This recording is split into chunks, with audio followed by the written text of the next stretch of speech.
This is the HyperX Pulsefire Haste, and this thing's been making a lot of noise on the internet lately.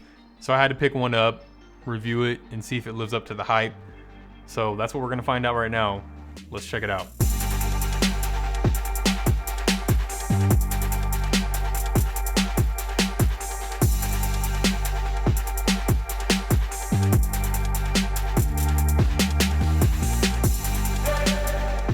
How's it going, guys? My name's Chad, and today we're talking about the HyperX Pulsefire Haste. Now, this mouse is coming in at $50, which is like a really good middle ground for a solid performing mouse, which I do think this is, and we're gonna go into way more detail on why that is. But you can only get it in the color black right now, and the dimensions on this mouse are 124 millimeters long, 66.8 wide, and 38 millimeters tall. It comes in a pretty basic box, and inside that box, you're gonna find your quick start guide, warranty information, and then some grip tape and an extra set of PTFE feet, which is a really nice touch. So the shape on this mouse is really excellent. It's one of the best I've used in quite a while. And when I first picked it up a couple weeks ago and started using it, it really reminded me of my old FK2. It gives you a really stable fingertip grip. Claw grip is fantastic with this too. Really anything except for palm grip is great. And I really like how it has kind of the wider bottom, and then it kind of tapers off, but it doesn't flare out in the front too much, kind of like the Viper Ultimate and the Mini do. It just kind of goes straight, and I really feel like that's very, very good for fingertip grip users. And it just kind of locks your hand in place too. And if you're a wrist aimer, like, man, this mouse is crazy good. The shape is amazing for that. So the coating here is really great, and I'm just sitting here looking at it, and it's like really fine detail in the coating, and it's just enough to get a really good grip, and it stays well if your hands are a little wet or dry. It doesn't matter either way. And then of course you can always put the rubber grips on for a little extra grip if you need that. But for me, this is almost perfect, and I would say it's like a 9.5 out of 10. It's incredible. So a lot of people talk about the build quality on the internet about this mouse, and I couldn't agree more. It is phenomenal. Like, this is kind of like the new standard now for a $50 mouse. If you're not bringing something that's near this build quality, then you need to go back and try again, in my opinion, because this thing is amazing. There's no creaking, no flexing, no weird noises when I shake it. Like, it's just totally solid all the way around. Super impressive. Buttons 1 and 2 on my copy feel absolutely fantastic.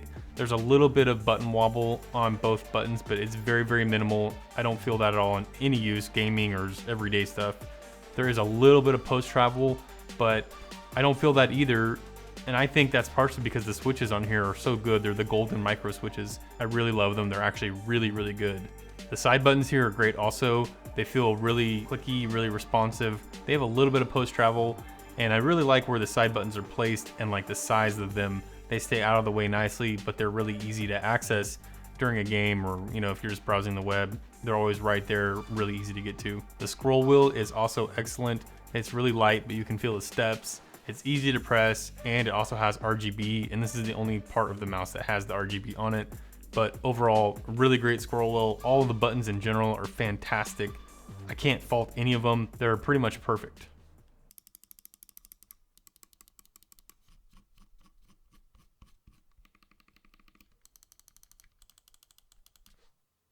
Moving on to the bottom of the mouse, we have these feet here, and they are 100% virgin PTFE feet. And when I first saw these, I really thought they were going to be disappointing because they were kind of small, and I prefer the Zowie style of feet where it's like bigger, more surface area.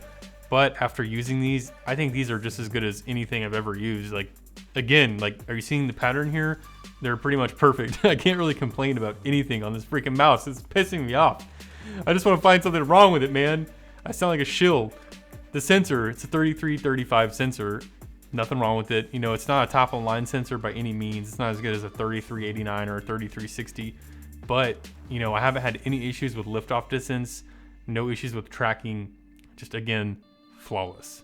The 3335 sensor can go up to 16,000 DPI and 450 IPS. So I mean, like, there's nothing wrong with the performance of the sensor at all. It's just not like a big dog expensive sensor, but it doesn't even matter. I really just can't tell any difference.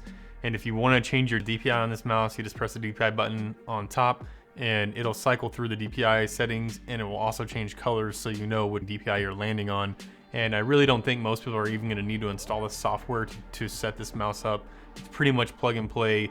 unless you have like some custom DPI that you run. I really like the design and the looks of this mouse. It's got that like blacked out stealthy look, and the logo is pretty small and silver.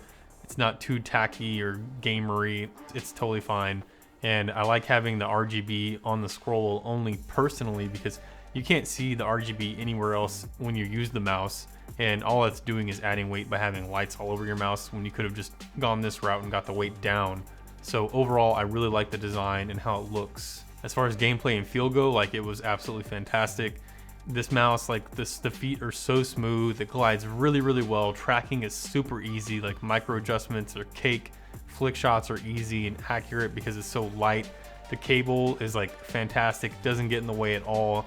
Very, very flexible. Like, all around, this whole mouse is just like the complete package. Like, if you take anything from this review, it's just a really solid mouse for 50 bucks. I can't really complain about anything on it. That kind of sucks because I just don't really know what to say in this review. Like, everything's just great.